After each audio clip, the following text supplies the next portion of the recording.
നമ്മളിപ്പോൾ രാമക്കൽമേട്ടിലും പരിസര പ്രദേശങ്ങളിലുമാണേ. ഇവിടെ വന്നപ്പോൾ നമ്മൾ ആമപ്പാറ വന്ന് നമ്മൾ ആ തമിഴ്നാടിൻ്റെ വ്യൂ പോയിന്റ് കാണാൻ വേണ്ടി വന്നോ. തമിഴ്നാടിൻ്റെ വ്യൂ പോയിന്റ് കാണാൻ വന്നപ്പോഴത്തേക്കും ഇതാ ഇങ്ങനെ പൂക്കൾ ഇരിക്കുന്നുണ്ട്. ഇതെന്ത് പൂവാന്ന് പറയാമോ? ആർക്കെങ്കിലും അറിയാമെങ്കിൽ ഒന്ന് കമന്റ് ചെയ്യണേ. നല്ല ഭംഗിയുണ്ട്. നമ്മുടെ ഇവിടെ നമ്മളെ കൊണ്ടുവന്ന നമ്മുടെ ജീപ്പുകാരൻ ചേട്ടൻ പറഞ്ഞത് ഇത് നീലക്കുറിഞ്ഞി പോലെ തന്നെ ഒരു സംഗതിയാണ്. എപ്പോഴും ഒന്നും ഉണ്ടാകില്ല, പക്ഷെ ഉണ്ടാകുന്ന സമയത്ത് ഇവിടെ ഒത്തിരി ഉണ്ടാവാറുണ്ടെന്ന് പറഞ്ഞു.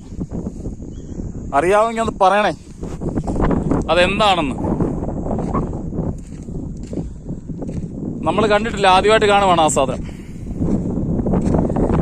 ഞങ്ങളേക്കാളും രാവിലെ സമയം 8 മണിയായി, 8:15 നല്ല മഞ്ഞൊക്കെ ആയിരുന്നു രാവിലെ. മഞ്ഞൊക്കെ കഴിഞ്ഞ് പതുക്കെ മഞ്ഞ് കുറഞ്ഞുകൊണ്ടിരിക്കുന്നു. നേരെ മുകളിലേക്ക് കയറുകയാണ്. രാമക്കൽമേട് വരുന്നവർ എന്താണെങ്കിലും ആമപ്പാറ വരാതെ ഒരിക്കലും തിരിച്ചു പോരുത് കേട്ടോ. ആമപ്പാറ നിങ്ങൾ ഓഫ് റോഡ് വന്ന് ആമപ്പാറ കയറണം. ആമപ്പാറ വന്നില്ല, ഇവിടുത്തെ ഓഫ് റോഡ് ഒന്നും കൂടിയില്ലെന്ന് പറഞ്ഞു കഴിഞ്ഞാൽ നിങ്ങൾക്കൊരു നഷ്ടമാണ്, ഭയങ്കര നഷ്ടം. ഞങ്ങൾ വന്ന വണ്ടി തേണ്ട കിടക്കുന്നു, കണ്ട ചുമല വണ്ടി. ആഹാ, ഇതാണ് നമ്മുടെ സാരഥി ചേട്ടാ. ഇതാണ് കേട്ടോ നമ്മൾ കൊണ്ടുവന്ന ആള്. നല്ല പരിപാടി കേട്ടോ. നിങ്ങൾ വരുന്നവർ മറക്കണ്ട ഇവിടെ വരാൻ. ഇതായത് സോളാർ പാനൽ വെച്ചിട്ടുണ്ട് ഇവിടെ. സോളാർ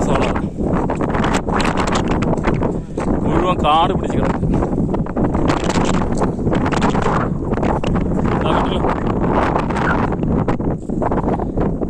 ഇനി അടുത്തൊരു വീഡിയോ ആയിട്ട് വരാം.